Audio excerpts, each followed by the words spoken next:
became a phrase around which my thoughts steadily revolved. I've tried to put down these thoughts as simply and as clearly as I could, so that everyone can understand. My hope is that anyone who listens will be helped in reaching their goal in life. I would like to start by relating a few experiences of my own life, with the hope that by hearing them you will gain a better understanding of the entire science. Early in 1918, I landed in France as a casual soldier, unattached to a regular company. As a result, it was several weeks before my service record necessary for my pay caught up with me. During that time, I was without money to buy gum, candy, cigarettes, and the like. Every time I saw a man light a cigarette or chew a stick of gum, the thought came to me that I was without money to spend on myself. Certainly I was eating, and the army clothed me and provided me with a place on the ground to sleep. But I grew bitter because I had no spending money and no way of getting any. One night, en route to the forward area on a crowded troop train, sleep was out of the question. I made up my mind then that when I returned to civilian life, I would have a lot of money. The whole pattern of my life was altered at that moment. I didn't realize it then that at that moment I was laying the groundwork for a new direction in my life. Groundwork that would unleash forces that would bring accomplishment. As a matter of fact, the idea that I could, with my thinking and believing, develop a fortune never entered my mind. Money is not the only desire you may have. It doesn't matter to what end this science is used, it will be effective in achieving the object of your desires. And in this connection, let me tell another experience. Some years ago, I decided on a trip to the Orient and sailed on a ship called the Empress of Japan. Something was working for me on that trip. I had no claim to anything but ordinary service. However, I sat at the executive officer's table and was frequently his personal guest in his quarters, as well as on inspection trips through the ship. Well, naturally, the treatment I received made a great impression on me, and in Honolulu, I often had the thought it would be nice to receive comparable treatment on my journey home on another ship. One afternoon, I got the sudden impulse to leave for the mainland. It was about closing time when I arrived at the ticket agency. I was told that a ship was leaving the next day at noon, and I could get the only remaining cabin ticket. I bought it, and the next day, just a few minutes before noon, I started up the gangplank. In an offhand manner, I said to myself, "They treated you as a king on the Empress of Japan. The least you can do here is sit at the captain's table." "Sure, you'll sit at the captain's table."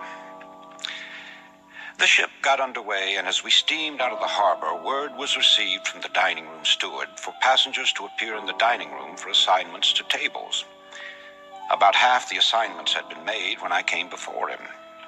He asked me for my ticket, which I placed on the table. He glanced at it, and then to me, saying, "Oh yes, table A, seat number 5. It was the captain's table, and I was seated directly across from him. Many things happened aboard that ship which pertained to this subject, the most prominent being a party supposed to be in honor of my birthday. Just an idea of the captain's, because my birthday was months off. In laying before you this very workable science, I am aware that the subject has been handled before from many angles.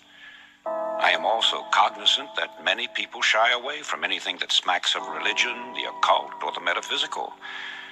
Accordingly, I am presenting it in the language of a businessman who believes that sincere thinking and plain speaking will get any message across to the people. In using this science, which is given to you with the confident knowledge that no matter how you use it, it will get results, I wish to warn you. Never use it for harmful or evil purposes. Since the beginning of man, there have been two great subtle forces in the world, good and evil. Both are terrifically powerful in their respective scopes and cycles. The basic principle operating both is mind power, massed mind power. Therefore, take great care that you do not misuse the science of mind stuff. I cannot emphasize this too strongly, for if you employ it for harmful or evil purposes, it will boomerang and destroy you, just as it has others down through the centuries. Glance around you. If you are in a furnished room, your eyes tell you that you are looking at a number of inanimate objects. That's true so far as visual perception is concerned, but in reality, you are actually looking at thoughts or ideas which have come into materialization through the creative work of some human being. It was a thought first that created the furniture, fashioned the window glass, and gave form to the draperies and coverings. The automobile, the skyscraper, the great planes that sweep the stratosphere, the sewing machine, the tiny pen, 1,001 things, yes, millions of objects. Where did they come from originally? Only one source.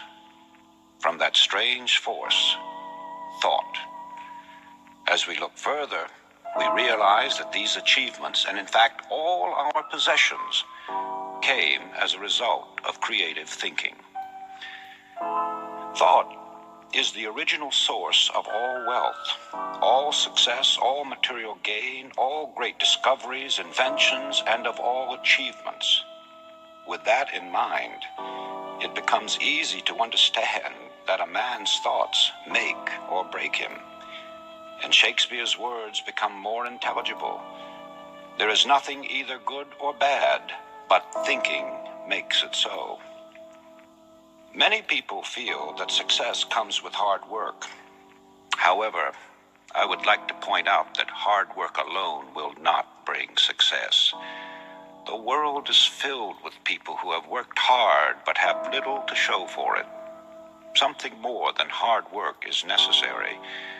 It is creative thinking and firm belief in your ability to execute your ideas. The successful people in history have succeeded through their thinking.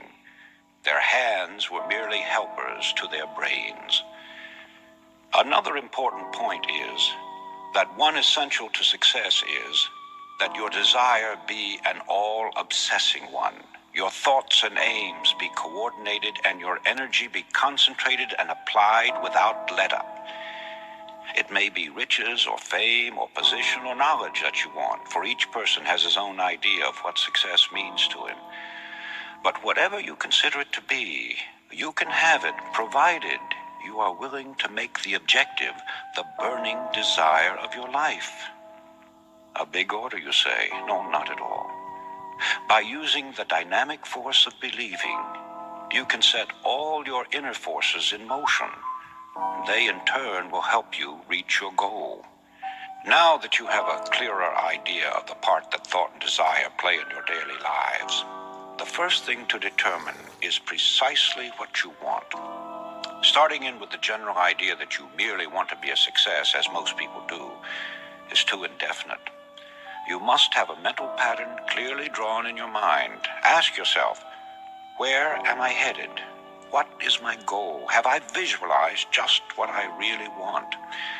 If success is to be measured in terms of wealth, can you fix the amount in figures? If in terms of achievement, can you specify it definitely? I ask these questions, for in their answers are the factors which will determine your whole life from now on. Strange as it may appear, not 1 out of 100 people can answer these questions. Most people have a general idea that they would like to be a success, but beyond that, everything is vague. They go along from day to day, figuring that if they have a job today, they will have it tomorrow, that somehow they will be looked after in their old age. They are like a cork on the water, floating aimlessly, drawn this way and that by various currents, being washed up on the shore or becoming waterlogged and eventually sinking. Therefore, it is vital that you know what you want out of life. You must know where you are headed, and you must keep a fixed goal in your view. Only then will you get what you are after. So, you begin with desire if you ever hope to achieve anything or gain more than you have now. However, as we shall see, there is more to it than mere desire. It has been said that thought attracts that upon which it is directed. Thought attracts that upon which it is directed. It was Job who said, "For the thing which I greatly feared is come upon me." Our fearful thoughts are just as creative or just as magnetic in attracting troubles to us as are the constructive and positive ones in attracting positive results. So no matter what the character of the thought, it does create after its kind.